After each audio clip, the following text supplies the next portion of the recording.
Welcome to Bob's Sales Camp. I'm Bob Kimball, and this is Mod 8, Negotiating the Details. What, you say? I thought we were done. We baked the cake in Mod 5 with 10 steps of the sales presentation. Then we applied the frosting with Mod 7, closing the sale. No, there's some very important work to be done, and that is negotiating the details.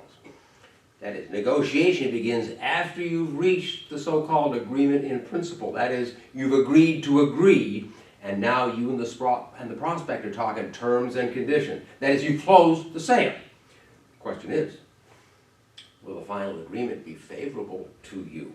So, closing by itself is not enough. Buying a house, you can reach agreement today if you pay the asking price. Selling a house, you can sell it today if you want to cut it about 20% under the market value. That's why you need the skills of a competent negotiator. And there's three components to this: power, time, and information. Let's look at these puppies one at a time. First, power. Occasionally, it's obvious. You're in an isolated area, two thugs approach you with guns drawn. Give us your wallet. But even then, you still might be able to negotiate some terms and conditions. Say, here's my cash, gentlemen, but you don't need my ID and the other personal stuff. Can I keep that, please? But usually, it's a lot more subtle than that. So neither side really knows the other side's power.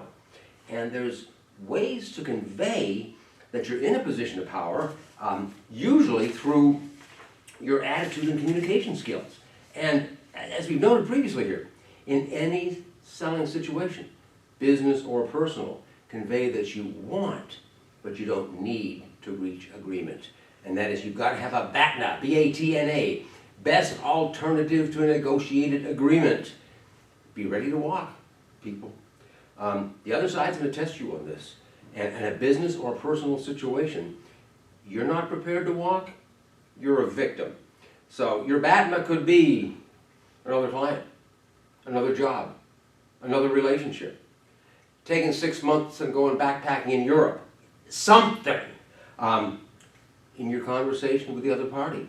Just does no harm, just ask, what alternatives do you have? They might not have any. Kind of helps your power, doesn't it? Sometimes suggesting a lack of power can become power. That's applying the power of legitimacy to say, I've got authoritative standards in writing that I am not at liberty to change. Sorry, I can't do that. So let's look at time. Key point on time: seek out their deadlines, do not reveal yours. If one side is aware of the other's deadlines, all they got to do is wait them out. I was sitting there saying, if I don't sell my boat by Friday, the bank's going to foreclose on my house. I would say you've got a time problem there. By the way, you may just casually ask some questions to seek to uncover their deadline by a question something of the line of, what's your time frame for wrapping up this negotiation? They may just reveal their deadline to you in that case. Also concerning time, invest time. Get the other prospect to invest time in the process. Having worked on a project for 8 hours over 3 meetings, they're much more inclined to sort of wrap things up and reach agreement. Finally, information. Know your stuff. Oh, where have we heard that before? The party with the superior information always comes out ahead. Also, before the meeting that you're having with the decision maker, see what you can learn for those people outside the executive suite, the secretaries, the people in production, logistics, stuff like that. So let's look at some negotiation strategies and tactics. Fundamental point on this thing, keep this in mind too here. Effective negotiation calls for being tough on content, easy on relationship. Being perceived as the tough guy, the bad guy, is going to be detrimental to your outcome and your best interests. You want to be perceived as a reasonable person who is firm but fair. And no little thing here, this is pretty fundamental. Never show anger or permit discussions to deteriorate into confrontation. Just never lose sight of your objectives. Then, as the process begins to get underway, open with an extreme initial position backed up by the power of legitimacy. So let's say you're buying or selling a car. Go to cars.com. A colleague of mine was recently looking at a particular car. we went on to cars.com. The prices for that vehicle range from $72,000, start there if you're buying, all the way up to $132,000. Start there if you're selling. If you're the buyer, play the reluctant buyer. Hey, I'm okay now, but I consider if the price were right. If you're the seller, play the reluctant seller. Oh, I really want to keep it forever, but if an offer was really irresistible, I'd think about it. Same strategy in buyer selling a house. There are sales of comparable houses to yours that are available through the government or through a realtor. Start with the same thing. What's the high number? What's the low number for a comparable house? In any case, and here's a little point too, the mark of the professional negotiator is the ability to handle silence.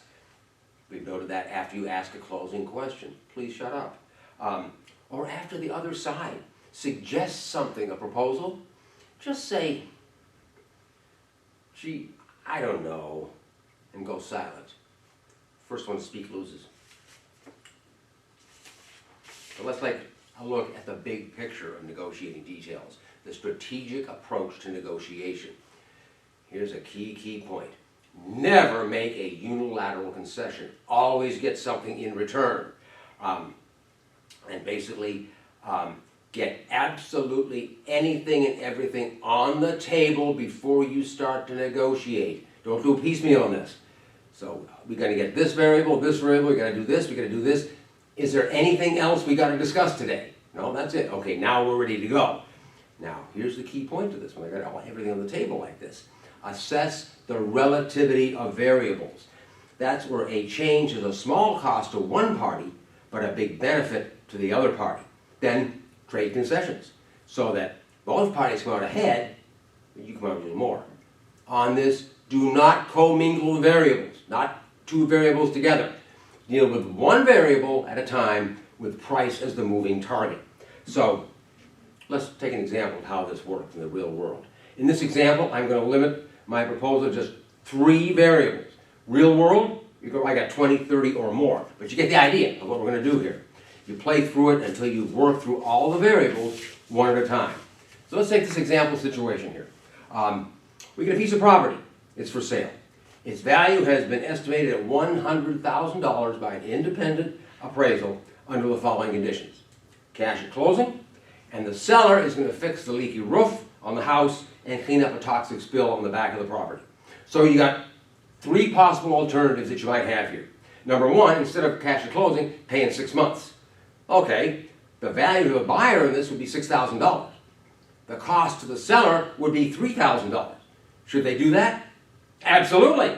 With a ZOPA, that is a zone of potential agreement, that's the wide range, you can raise the price somewhere between $3,000 and $6,000 and both parties come out even or a little bit ahead. Now, they got to start talking to each other about this.